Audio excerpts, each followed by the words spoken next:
Hi, welcome back. It's Victoria.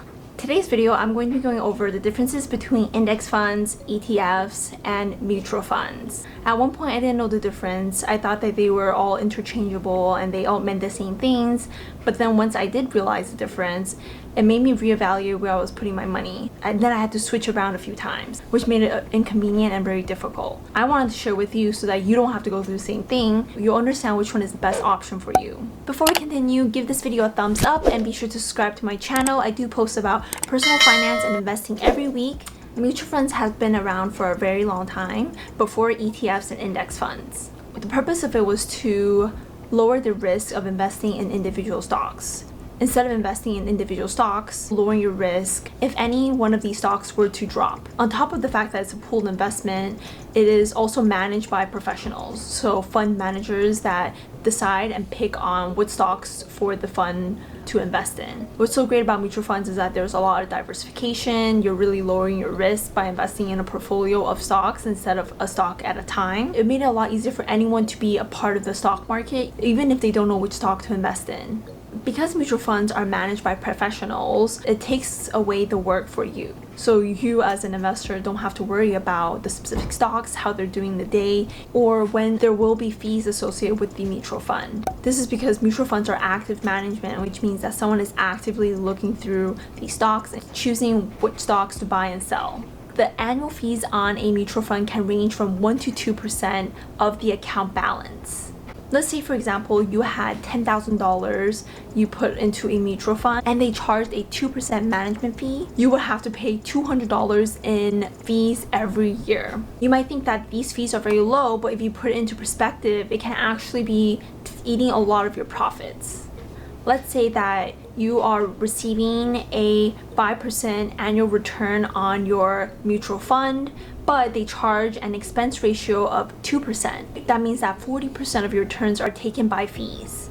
Now that we understand how mutual funds work, the fees that are associated with these mutual funds, let's take a look at index funds. Now, what are index funds? So instead of active management, index funds are passive management, which means that there's no one person that is actually deciding which stocks to buy or sell. With passive management, the index fund will follow a formula that will take away the need to buy and sell and to actively manage these funds. The formula is usually based on an index, for example, the S&P 500 index. These index can track hundreds of different companies.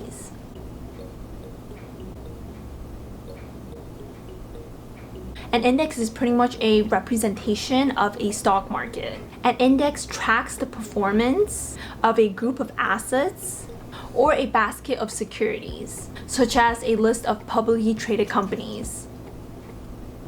Investors tend to use index as a way to benchmark, to see the performance of any stock or bond against the whole market performance.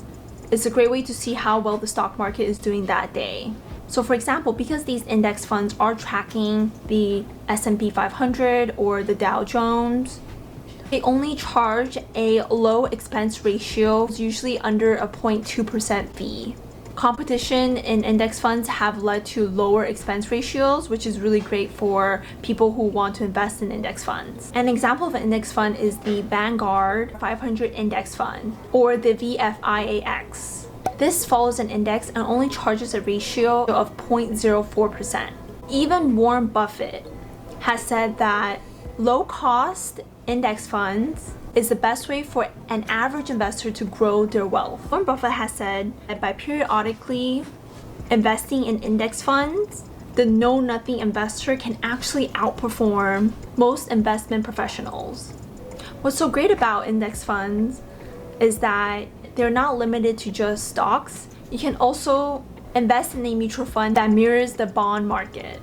Index funds really allow anyone to invest in stocks at a lower risk than picking individual stocks. A reasonable expense ratio for actively managed portfolios should be anywhere between 0.5 to 0.75%. And if the expense ratio goes up to 1.5, that's actually considered very high. For a passively managed portfolio, the expense ratio is typically 0.2%, but it can go as low as 0.02%. Now let's take a look at what your returns will be if you invested into an actively managed mutual fund versus a passively managed index fund. Let's say that you invested $10,000. Let's work with a mutual fund that has a 2% expense ratio. Let's say that every year you invest in $1,000 and you do this $5,000 every year.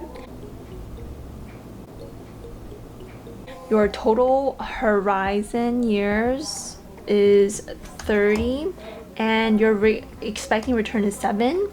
If you had a 2% expense ratio, you would end with this as your net value, ending value,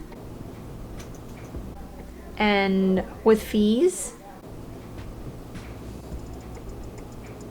But let's say that you kept the same investments and the same year, the same rate of return, but you only had to pay a 0.2% expense ratio.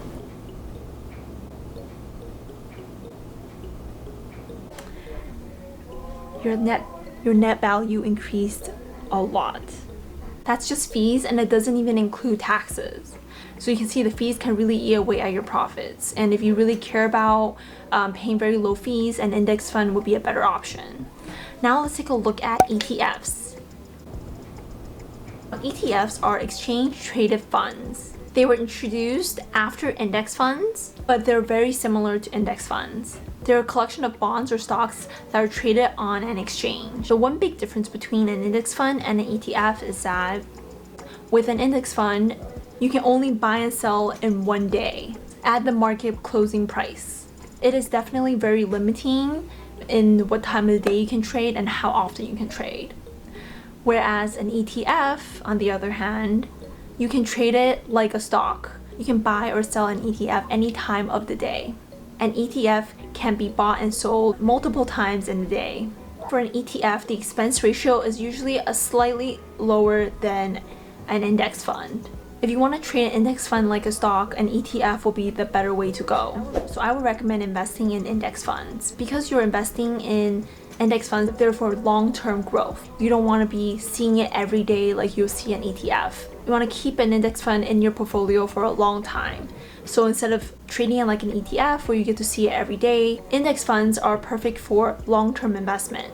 Another benefit of index fund is automatic reinvestment. It makes it very easy for you to save and invest. Whether you choose to invest in an index fund or an ETF, they both can beat active managed portfolios in the long run.